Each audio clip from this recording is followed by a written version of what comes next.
గురించి ఎక్స్ప్లెయిన్ చేద్దాం. రైతు భరోసా 12,000, ఎకరానికి సీజన్కు 6,000 చొప్పున చెల్లింపు, సాగు యోగ్యమైన భూములన్నిటికీ వర్తింపు, భూమి లేని రైతు కుటుంబాలకు ఏటా 12,000, ఇందిరమ్మ ఆత్మీయ భరోసాగా పథకం, రేషన్ కార్డులు లేని వారికి నూతన కార్డులు. ఈ 3 పథకాలు ఈ నెల 26 నుంచి అమల్లోకి. వ్యవసాయ యోగ్యం కాని భూమికి భరోసా ఇవ్వం. గతంలో ధరణి వల్ల కొన్ని భూములకు అందింది. రెవెన్యూ సిబ్బంది గ్రామాల వారి వివరాల సేకరణ. కేబినెట్ భేటీ నిర్ణయాల్ని వెల్లడించిన సీఎం.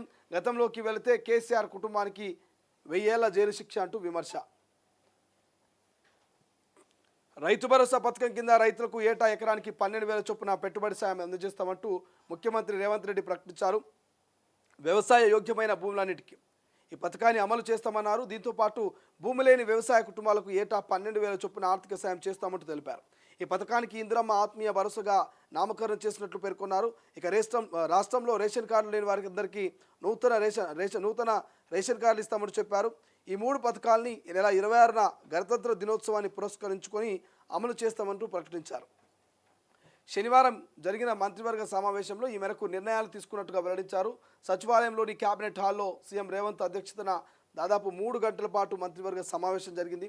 అనంతరం కేబినెట్ భేటీ వివరాలను మంత్రులతో కలిసి సీఎం రేవంత్ మీడియాకు వివరించారు. సీఎం మాట్లాడుతూ తెలంగాణ రాష్ట్ర రైతాంగానికి నూతన సంవత్సరంలో మంచి జరగాలని, ప్రభుత్వం వారిని ఆదుకోవాలంటూ, వ్యవసాయం దండగ కాదు పండగ అంటూ మా ప్రభుత్వం చేపట్టిన కార్యక్రమాలంటూ వార్త కనిపిస్తుంది. ఇక దరఖాస్తు లేకుండానే భరోసా, సాగు చేసిన పంటలపై సర్వే కూడా ఉండదు. 1.38 కోట్ల ఎకరాలకు 8,300 కోట్ల అవసరం. రాష్ట్రంలో 10 నుంచి 12 లక్షల మంది రైతు కూలీలు ఉంటారు. ఉపాధి కార్డుతో వారికి సాయం. ఇక మంత్రి మండలిలో చర్చనట. నిపుణులతో చర్చించాకే కేసీఆర్పై చర్యలు. లోకూర్ నివేదికను ఏజేకు పంపాలంటూ కేబినెట్ నిర్ణయం. ఇక పాలమూరు రంగారెడ్డికి జైపాలరెడ్డి పేరు, సింగూరు కాల్వకు శిలరపు రాజనరసింహయ్య పేరు.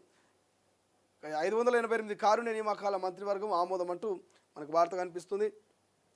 ప్రధానంగా ఈ రైతు భరోసాకు సంబంధించినటువంటి వార్త గురించి మనం ఎక్స్ప్లెయిన్ చేసుకోవాలి. సో తెలంగాణ వ్యాప్తంగా కూడా దాదాపుగా కాంగ్రెస్ పార్టీ అధికారంలోకి వచ్చి ఏడాది పూర్తిన తర్వాత చాలామంది రైతులు వెయిట్ చేస్తారు. మరి గతంలో బీఆర్ఎస్ అధికారంలో ఉన్నప్పుడు ఎకరాకు 5,000 చొప్పున రైతు బంధుని ఇచ్చింది. మరి కాంగ్రెస్ ప్రభుత్వం అధికారంలోకి వస్తే ఒక్కసారి చూద్దాం. కాంగ్రెస్ ప్రభుత్వము అధికారంలోకి వస్తే రైతు భరోసా కింద ఎకరాకి ఎంత ఇస్తామన్నది ప్రయత్నిస్తుంది అనేది మనం కనుక ఎక్స్ప్లెయిన్ చేసుకుంటే, సో గతంలో ఎకరాకు 5,000 చొప్పున బీఆర్ఎస్ ప్రభుత్వము రైతన్నలకు రైతు బంధు వేసినటువంటి పరిస్థితి. కానీ కాంగ్రెస్ ఎన్నికల సమయంలో ఏం చెప్పింది, అధికారంలోకి మేము కనుక వస్తే ఎకరాకు ఏడాదికి 15,000 ఇస్తామన్నారు. ఎకరాకు ఏడాదికి 15,000 అన్నారు. కానీ ప్రస్తుతము ఎకరాకు 12,000కు ఇచ్చినటువంటి పరిస్థితి మనకు కనిపిస్తుంది. సో ఎందుకు మరి 15,000 అన్న వాళ్ళు 12,000కి ఎందుకు వచ్చిరా అంటే, ముఖ్యమంత్రి నేను చెప్తున్నాడు కేబినెట్ భేటీ తర్వాత, ఏడాది పూర్తయింది, మేము ఇవ్వాల్సిన ఇంకా పెండింగ్లో ఉన్నాయి వాస్తవమే. అందులో రైతు భరోసా కావచ్చు, రైతు కూలీలకు ఇందిరమ్మ భరోసా కావచ్చు, ఇక అదేవిధంగా రేషన్ కార్డుల జారీ కావచ్చు, ఇతరితర ఇందిరమ్మ ఇళ్ళ నిర్మాణం కావచ్చు. ఇవన్నీ కూడా మేము 26 జనవరిన ప్రారంభించబోతా ఉన్నాం. దానికి అనేకమైనటువంటి కారణాలు ఉన్నాయి. సో మొదటగా ఏదైతే సాగుకు యోగ్యమైనటువంటి భూములన్నిటికీ వర్తింపజేస్తామని చెప్తా ఉన్నారు. మొన్నటిదాకా ప్రతిపక్షాలు గంగోలు పెట్టినాయి. ట్యాక్స్ పేయర్స్కి ఇస్తారా అయ్యారా, ప్రభుత్వ ఉద్యోగస్తులకు ఇస్తారా అయ్యారా, ప్రజాప్రతినిధులకు ఇస్తారా అయ్యారా, మీరు రైతన్నల్ని మోసం చేస్తున్నారని చెప్పారు. కానీ ప్రభుత్వం క్లియర్గా చెప్తుంది, సాగుకు యోగ్యమైన భూములన్నిటికీ వర్తింపు. ఇక భూమి లేని రైతు కుటుంబాలకు ఏటా 12,000, భూమి లేనటువంటి రైతు కుటుంబాలకు ఏటా 12,000 రూపాయలు మేము ఖచ్చితంగా ఇస్తామంటూ కూడా అక్కడ చెప్తా ఉన్నారు. ఇంకోవైపు ఏం చెప్తున్నారు, ఇందిరమ్మ ఆత్మీయ భరోసాగా దీనికి నామకరణం చేస్తున్నాం. ఇందిరమ్మ ఆత్మీయ భరోసాగా 12,000 కూలీ రైతులకు 12,000 ఇస్తున్నారో దీనికి ఇందిరమ్మ ఆత్మీయ భరోసాగా మేము పేరు నామకరణం చేసి దాదాపు 10 నుంచి 12 లక్షల మంది రైతు కూలీలు తెలంగాణలో ఉంటారట. అంటే ఎకరం భూమి లేకుండా ఎటువంటి కూలి పని చేసుకొని బతకగలుగుతామంటూ ఇంకా బతుకుతున్నటువంటి వాళ్ళు 10 నుంచి 12 లక్షల మంది రైతులు ఉంటారట, కూలీ రైతులు. సో వాళ్లకు ఇందిరమ్మ ఆత్మీయ భరోసాగా కింద ఎకరాకు అది ఏడాదికి 12,000 ఇస్తారట. సో ఏడాదికి వాళ్ళకి 12,000 వేస్తూ ఇక్కడ ఎకరాకు 12,000 చొప్పున ఎన్ని ఎకరాలు ఉంటే అన్ని ఎకరాలు 12,000 ఎన్ని ఎకరాలు? ఫర్ ఎగ్జాంపుల్ 40 ఎకరాలు ఉండని, 50 ఎకరాలు ఉండని, 60 ఎకరాలు ఉండని, కానీ ఇదంతా కూడా ఏ భూమి అయి ఉండాలి? సాగుకు యోగ్యమైనటువంటి భూమి అయి ఉండాలి. సో సాగుకు యోగ్యమైనటువంటి భూమి అయి ఉంటే ఖచ్చితంగా 20, 30, 100 ఎకరాలకైనా ఇక వాళ్ళు రైతు భరోసా వేడికి సిద్ధంగా ఉన్నట్టు తెలుస్తుంది. మరి సాగుకు యోగ్యంగాని భూమి ఏదా అని మనం డిస్కషన్ చేసుకోవాలి ఒకసారి.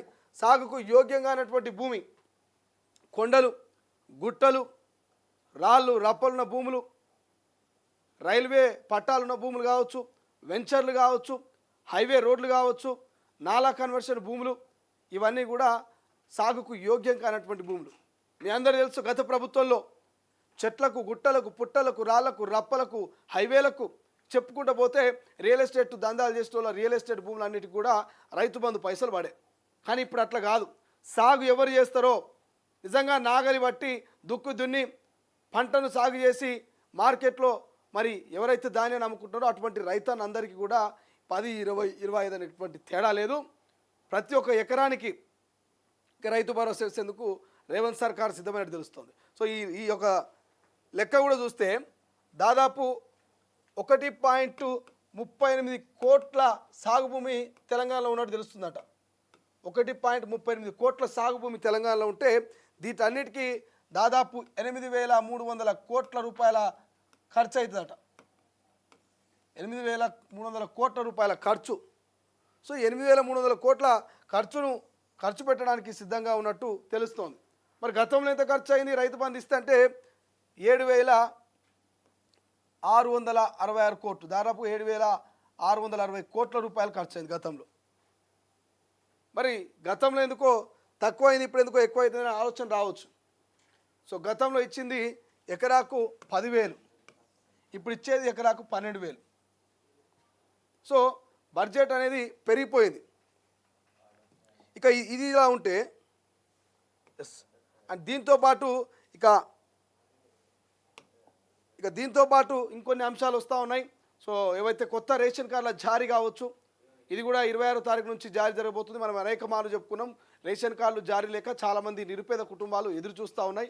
ఏ సంక్షేమ పథకానికైనా ఏ యొక్క అప్లికేషన్కి పోయినా కూడా రేషన్ కార్డు ఉందా అని అడుగుతూ ఉన్నారు. సో అటువంటి రేషన్ కార్డులు లేవు, చాలామంది బాధపడతారు. కాబట్టి రేషన్ కార్డులు కూడా 26వ తారీఖున రేషన్ కార్డుల జారీ ఉండబోతున్నట్టు తెలుస్తోంది. సో ఈ నెల 26న రేషన్ కార్డుల జారీ ఉంటుంది.